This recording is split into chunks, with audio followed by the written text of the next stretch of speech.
Olá, eu sou Jorge Soares Menor Filho e, juntamente com o discente Getro e Ali Moreira Bento, nós iremos apresentar o trabalho sobre a teoria cultural da objetivação, um trabalho como parte de requisito da nota da disciplina de Ensino de Matemática 2, ministrada pelo professor doutor Pedro Sá.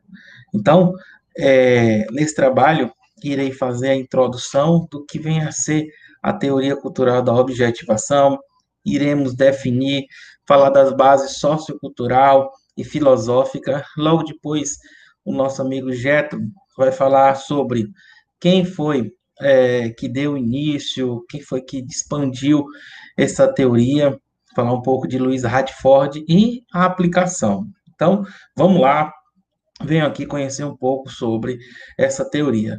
Vamos fazer aqui o compartilhamento das imagens para a gente fazer as nossas devidas colocações.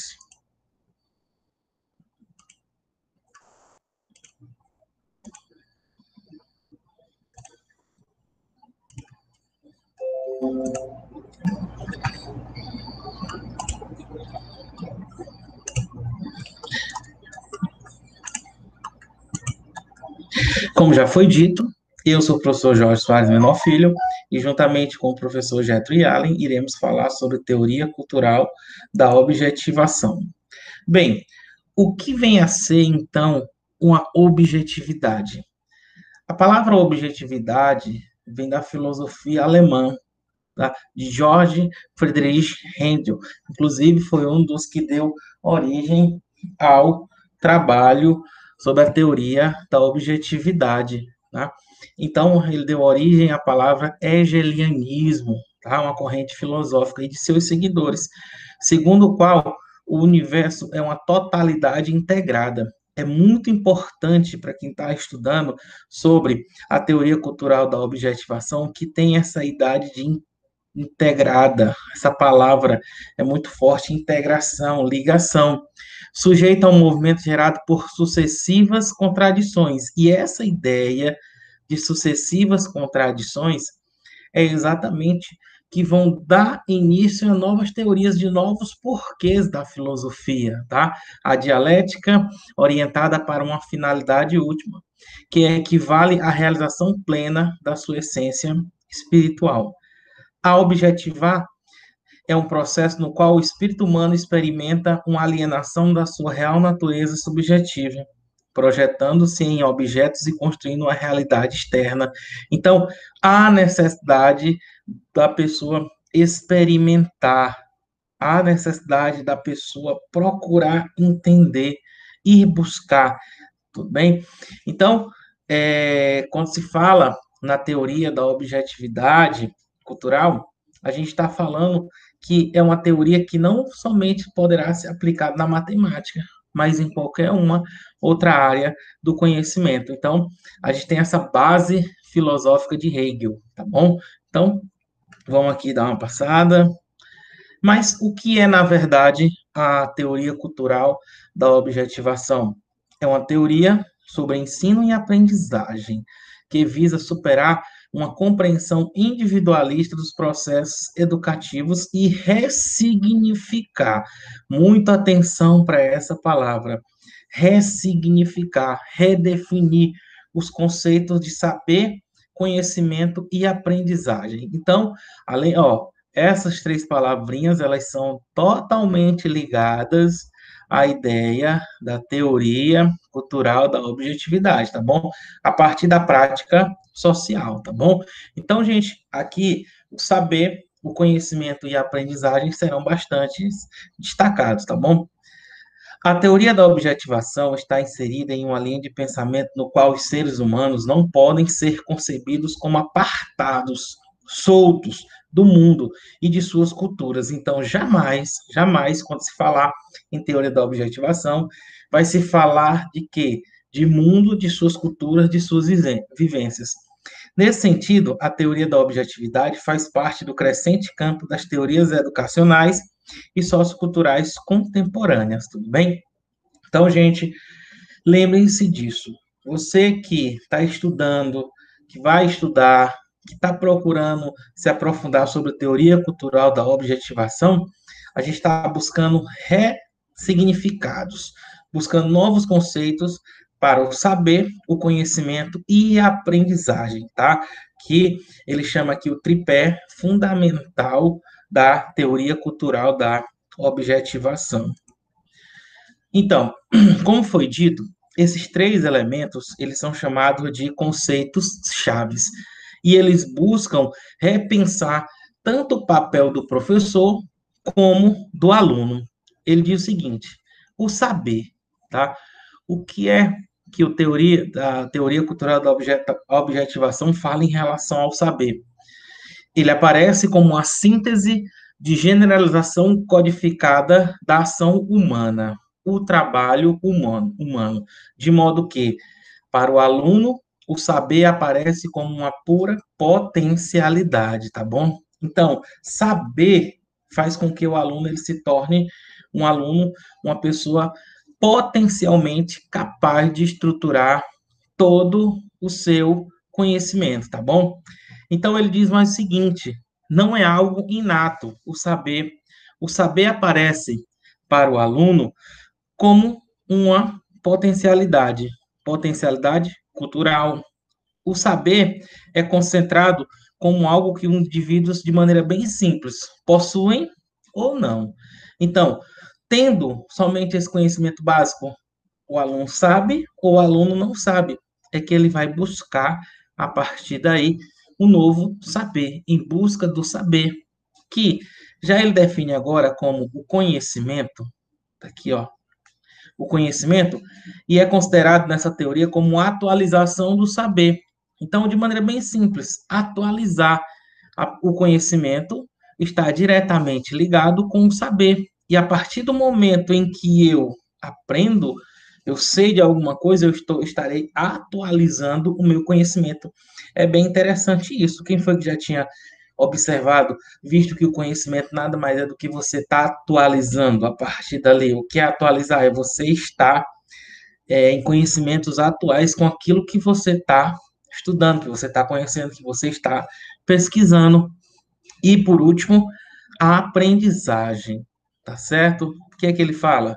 É compreendida como a tomada de consciência de objetos e sistemas de pensamento que são sintetizados a partir da prática social. Então, olha aqui que coisa legal. Um dando condição para o outro. A aprendizagem, final, né, consequência de tudo, ele fala como tomada de consciência. A partir do momento que você aprende, você toma consciência daquilo, você consegue interagir, você consegue criticar, você consegue interpretar. Principalmente quando a gente está trabalhando a ideia de quê? Da prática social. A partir do momento em que você consegue estar aplicando aí no seu meio, no seu convívio social. Nesse sentido, a aprendizagem está associada ao processo de objetivação, que a gente viu no início, que a objetivação é uma corrente filosófica de Hegel, tá bom? Uma vez que objetivar o conhecimento relaciona-se ao encontro entre o subjetivo e o cultural, tá bom? Então, gente, para que tudo isso daí, essa trinca, vamos chamar assim, do saber, conhecimento e aprendizagem, elas possam estar relacionadas, bases, bases socioculturais e bases filosóficas tiveram que ser estudadas, que foram que pesquisadas, tá bom? E quais são essas bases socioculturais da teoria da objetivação? Primeiramente, a psicologia cultural, tá? Está diretamente ligada à cultura, ao convívio, incluindo trabalhos baseados em Vygotsky, teoria da atividade, cognição situada, comunidade de prática, interações sociais e mediação semiótica. Lembrando que a semiótica, não é? E a gente já viu muitos textos falando de semiótica, que é a teoria geral das representações, que leva em conta os signos, os lados, as formas e as manifestações que assumem. Então, trabalhar a semiótica é exatamente ver todas as representações que pode ter um determinado elemento. A etnomatemática, que é a parte da matemática que vai trabalhar o conhecimento cultural, das vivências de um determinado grupo de indivíduos. Então, é você trabalhar com aquilo que se conhece dentro daquela comunidade, a sociologia da educação, o pós-estruturalismo, a hermenêutica, que é muito forte aqui na teoria da objetivação, onde a hermenêutica nada mais é do que a ciência, onde vai estar associada a ele a interpretação de textos, e a teoria crítica, tá bom? O discurso, também, que é muito forte, tá bom? Que é para incluir perspectivas psicanalíticas, a linguística social e a semiótica que nós já comentamos, tá bom? Então, essas são as bases culturais socioculturais da teoria da objetivação. E quais são as bases filosóficas da teoria da objetivação? Nós destacamos aqui 4: Piaget, Kant, Vygotsky e Leontiev, tá bom? Lembrando que existem outros que são consequências de estudo de Leontiev, tá bom? Mas a gente destacou somente esses, tá bom? O primeiro que nós vamos falar é Piaget, em que aparece uma série de reflexões, de ensaios e de temáticas de criação de teorias, das primeiras teorias da educação matemática, que vão adotar as posições psicológicas dominantes da época, das concepções da mente e da epistemologia. Então, de Piaget, a gente vai estar, para se formar a teoria da objetivação, Piaget teve uma grande aplicação que foi exatamente da corrente das posições psicológicas. Kant, que articula de uma maneira espetacularmente clara a ideia de dominante do indivíduo do século das luzes, que é o sujeito autônomo. Opa, aqui ele já considera quem? Que o sujeito ele é autônomo, ele é autossuficiente, ele é autorregulado, que não vai necessidade do que seu entorno para crescer intelectualmente. Então, Kant, lembra que a gente buscou lá no início, quando falou de objetividade, sempre a busca, vamos colocar aqui, ó, para a gente estar revisando, ó, é exatamente essa ligação aqui, ó, as sucessivas contradições que a gente destacou aqui na ideia de objetividade, tá? Então, aqui é exatamente o que ele está colocando, ó, que não vai necessitar mais do que seu entorno para crescer intelectualmente. Então, o entorno, o meio, tá? E aí a gente falou agora há pouco também de etnomatemática que tem essa característica. Vygotsky, investigar o papel da interação e o papel dos artefatos culturais na sala de aula. Então, ó, interação, interagir, relacionar, tudo bem? E Leontiev, que começaram a assinalar outras opções, outras formas de poder pensar o indivíduo não como alguém isolado. Opa! Indivíduo não como alguém isolado. O indivíduo ele não pode ser isolado, tá bom? Mas como um indivíduo intersubjetivo, constituído através de linguagem, das práticas sociais e de sua relação com o outro. Então, gente, perceba que nós estamos trabalhando relações, tá? Então, observe a situação que a gente trabalhou, a base sociocultural e a base filosófica, sempre fazendo com que o aluno, o conhecimento, a tríade saber, conhecimento e aprendizagem estejam relacionados através da interação com o meio, da relação de um com o outro, tá bom? E eu fiz uma colocação aqui. Esses pesquisadores estavam interessados em compreender o papel da cultura, da história e da sociedade nas concepções de matemática e nas ideias sobre os aprendizados dos estudantes. Então, tudo isso aí foi base, tá? Para que a teoria da objetividade ela fosse constituída. Então, diz o seguinte: na teoria da objetividade, o foco muda de como os estudantes recebem o saber, o ensino tradicional, e como os estudantes constroem seu próprio saber, que é o construtivismo, para como os professores e estudantes produzem o saber em sala de aula, tendo como plano de fundo a cultura e a história. Então, gente, muita atenção para quando você estiver estudando a teoria da objetivação, que a cultura e a história teve papel importante para que fosse constituída a teoria da objetividade cultural. O professor Getro, ele vai dar continuidade, ele vai falar agora de Louis Radford, que ele é considerado como sendo o que desenvolveu por completo o estudo, tá, da teoria cultural da objetivação. Agora, gente, fiquem com o professor Getro, com as colocações de quem foi Luiz Radford e uma aplicação sobre teoria cultural da objetivação. Grande abraço a todos. Boa noite a todos. O meu nome é Getro Yali Moreira Bento, sou aluno do mestrado profissional em ensino de matemática da Universidade do Estado do Pará.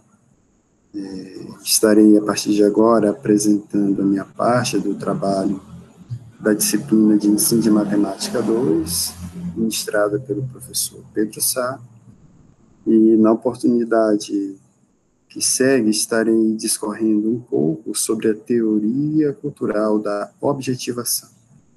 Meu colega Jorge Menor Soares Filho, ele já iniciou essa apresentação, falando da parte teórica da disciplina, né, da parte filosófica que envolve a disciplina. Nós vamos falar agora um pouco sobre o criador dessa teoria, que foi Louis Radford, e também vamos discorrer alguns detalhes importantes sobre uma aplicação dessa teoria. A partir de agora, eu vou compartilhar minha tela e estaremos explorando um pouco mais através da apresentação em si.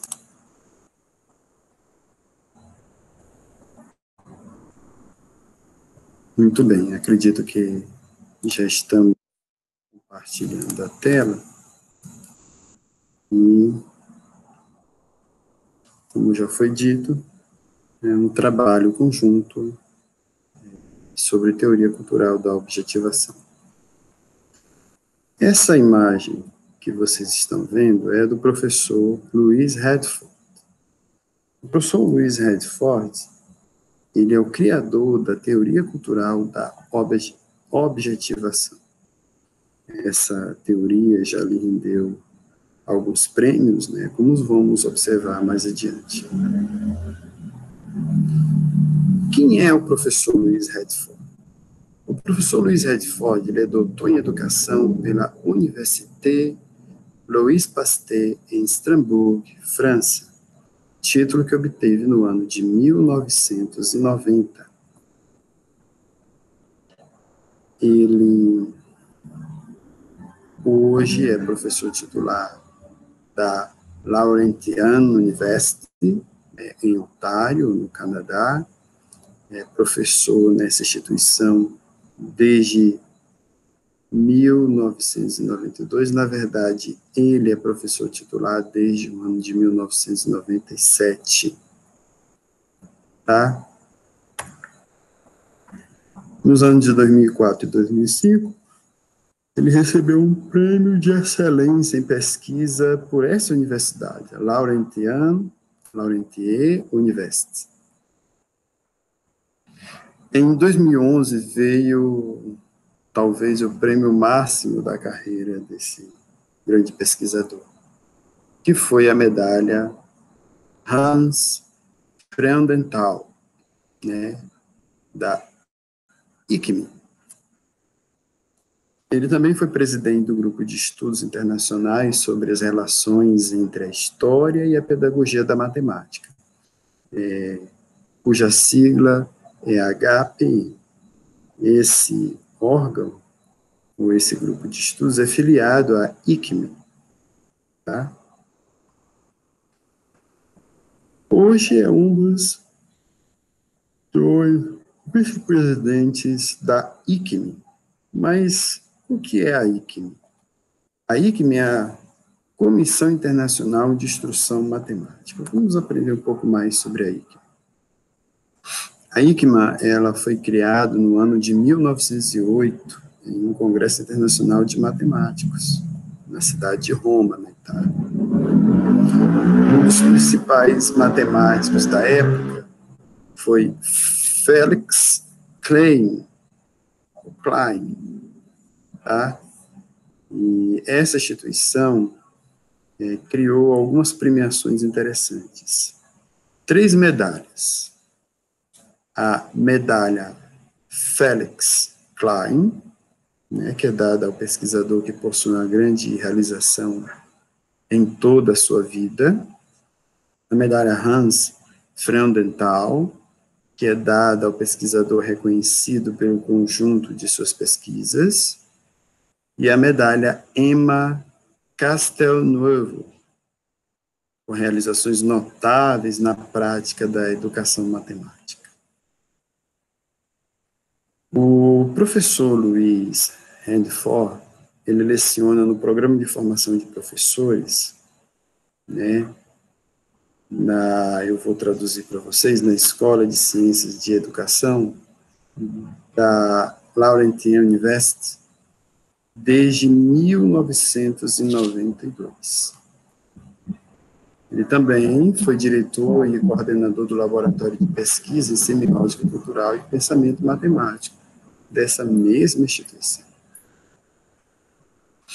Ele é autor de diversos artigos científicos, nos quais relaciona temas complexos como a história, a cultura, o ensino e a aprendizagem. Na imagem que vocês estão vendo, nós temos uma dialética entre culturas ou níveis culturais ou econômicos, né?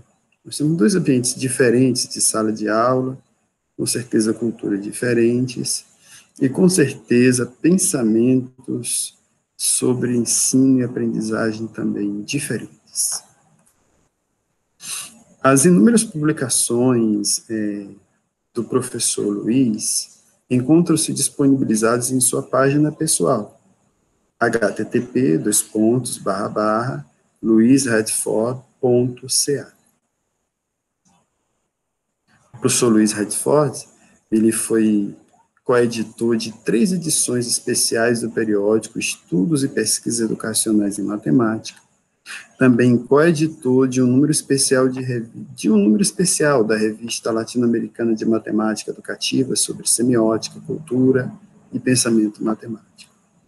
Além disso, ele também foi membro do conselho editorial de várias revistas internacionais, como a Mathematical Thinking and Learning, a Recherches in Didactic des Mathematiques, a Revista Latino-Americana de Matemática Educativa, ao Avances de Investigación en Educación Matemática. Existe um livro em português do professor Luiz, intitulado Cognição Matemática, História, Antropologia, Epistemologia, traduzida por Irã Abreu Mendes e Bernadette Morai, pela Livraria da Física. O professor Luiz Redford é um reconhecido pesquisador em educação matemática, um grande pesquisador em educação matemática e reconhecido mundialmente. O professor Luiz se interessou particularmente por estudos que envolvem processos do pensamento algébrico. Mas como surgiu esse interesse pela educação matemática? O professor Luiz graduou-se em engenharia na Universidade Nacional da Guatemala, na América do Norte, na América Central.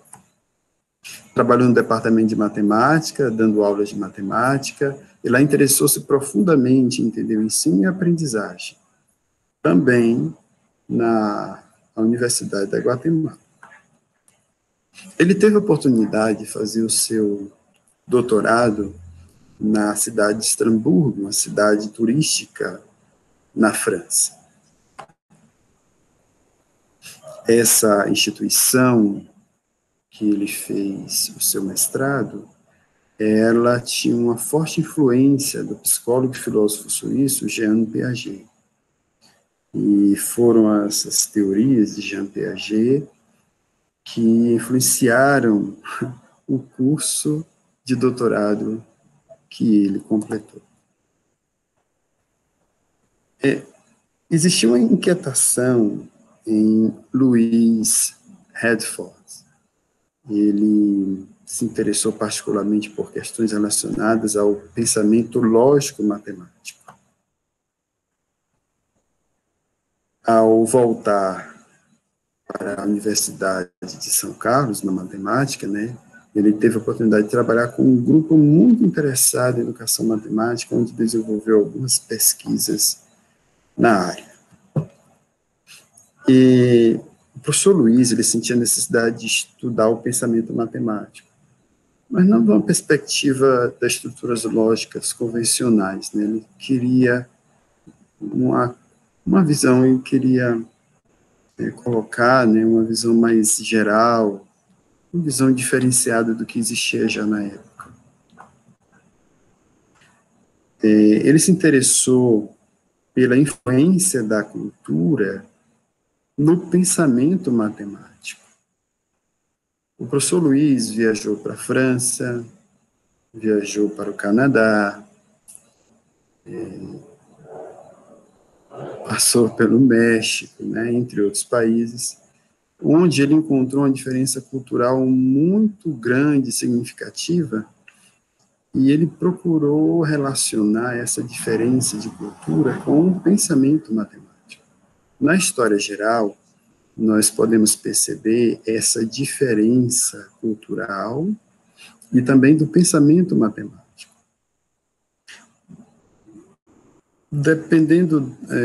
Depende muito da localidade da época, mas, historicamente falando, nós podemos perceber que existiram na história da humanidade pelo menos dois sistemas de numeração totalmente diferentes.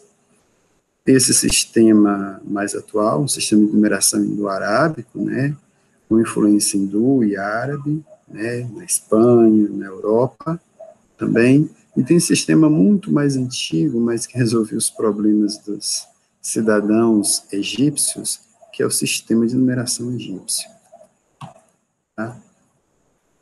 Agora vamos passar a um exemplo de aplicação da teoria da objetivação.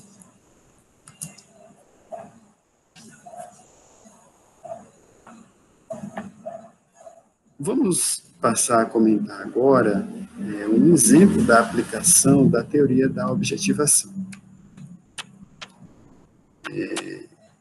O problema consiste no seguinte: em seu aniversário, Merck recebeu um cofrinho com $1.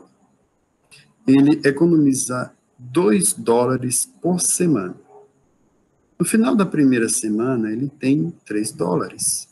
No final da segunda semana, ele tem $5. E assim por diante. A professora ofereceu aos seus estudantes, diga-se de passagem, estudantes do 4º ano do ensino fundamental, né? Ela ofereceu fichas de bingo de 2 cores, né? Primeiro uma cor azul e também uma cor verde. E taças de plástico numeradas destinadas a representar cada semana, né? As taças de plástico, como já foi dito, estavam numeradas. Ok. E convidou os alunos a modelar o processo da poupança até a 5ª semana. Baseado nesse modelo, a professora convidou os estudantes a encontrar a quantidade de dinheiro economizada no final das semanas 10, 15 e 20. Boa noite. Continuando, eu vou compartilhar aqui novamente a minha tela. Nós vamos dar continuidade.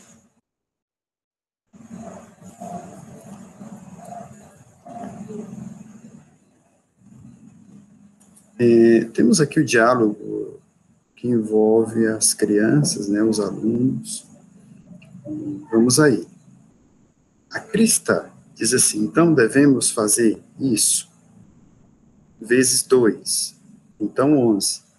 Ao passo que Albert diz assim: 11 mais 11, 22. A Crista fala 22, enquanto Albert ri. No final de, ok, no final. Bem, espere, não, seria 11. Mas 10 por quê? Cristo, ela aponta para a semana 5. Albert, ele aponta para a ficha de bingo azul. Nós sempre começamos com o azul. E aí nós temos a Cristo apontando para as fichas de bingo, né, da semana 5, e o Albert, na imagem de baixo, apontando para o chip de bingo azul, como nós podemos ver. Nessa figura 2, a estratégia da duplicação, nós vemos a estratégia da duplicação com a remoção correspondente de uma ficha de bingo, tá? E aí nós temos que na semana 10, o valor da poupança é de 11 mais 10 dólares. A senhora Giroux, né, começa a falar. O que eu acho interessante é que no seu modelo você tem fichas de bingo de 2 cores. O que isso significa? A Crista diz assim, porque o azul era o que ele tinha, o que ele já tinha. O Manuel contribui também dizendo assim, sim, porque o problema da história diz que o cofre tinha $1. O Albert comenta também, o cofre, né, tinha $1. Então, aí ele aponta a sequência de todas as fichas de bingo azuis das semanas de 1 a 5. São todos os dólares que ele já tinha. Agora ele aponta para a ficha de bingo vermelha das semanas de 1 a 5, somadas a 2, 4, 6, 8, 10. A senhorita Giroux fala, então, está bem. O que aconteceria se fosse a semana 10? O Albert fala, bem, aponta para a semana 5. Acrescentamos tudo isso novamente. Ele faz um gesto arrebatador, que nós podemos ver na figura 3, já veremos. Porque sabemos que 5 mais 5 é igual a 10, então, Krista, interrompendo, fala assim, mas nós adicionamos tudo isso. Ela aponta para as fichas de bingo vermelha na semana 5. Nós vamos ver isso na figura 3, né? Não o azul. Ela aponta para a ficha de bingo azul. A senhorita Giroux, né, tentando tornar perceptível para o estudante a estrutura covariacional, diz assim, o que você observa sobre a semana 5?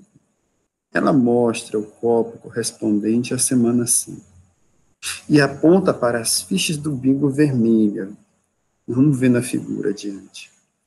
O número de fichas de bingo, ela faz as mesmas ações. A quarta semana e o número de fichas de bingo. É sempre 2 vezes, fala Albert. A senhorita Giroux repetindo.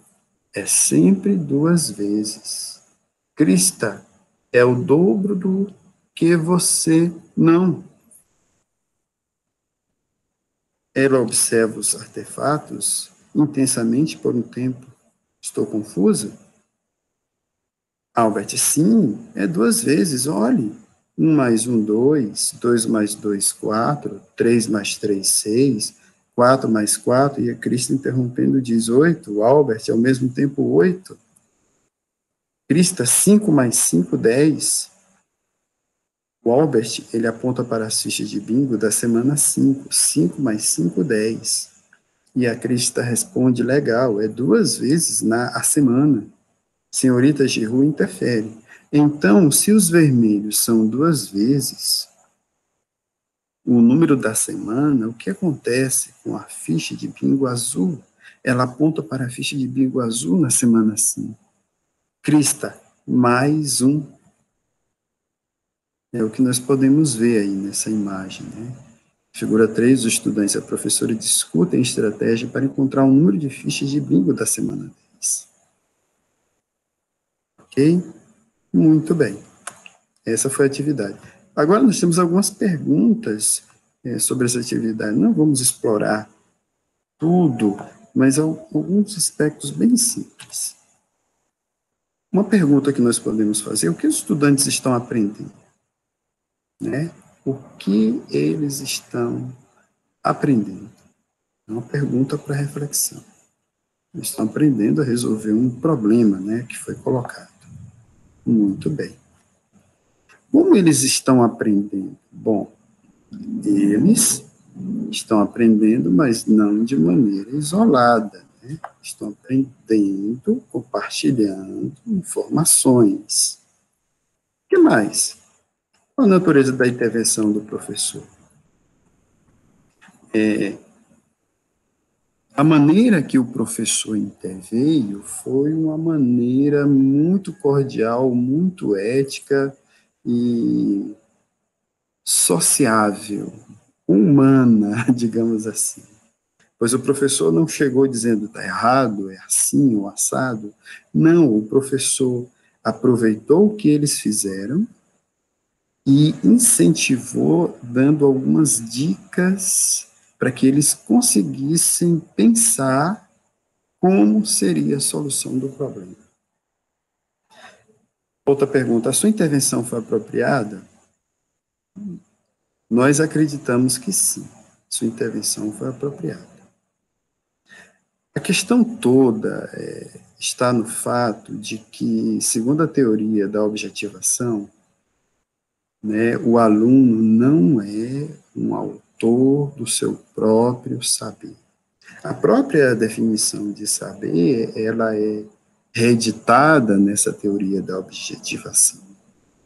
Sem a intervenção, auxílio do professor, não seria possível você encontrar o saber, você amadurecer os seus conhecimentos e adquirir novos conhecimentos. Essa aprendizagem, que só aconteceu por conta da atividade que foi colocada, dentro da teoria da objetivação, atividade tem a ver com manipulação de objetos com determinados objetivos, certo? Dentro dessa teoria, os principais elementos são os professores e os estudantes, né? Eles não são seres autossuficientes, né? É como se eles fossem interligados. Um depende do outro. O ensino, a aprendizagem só ocorre quando os dois interagem.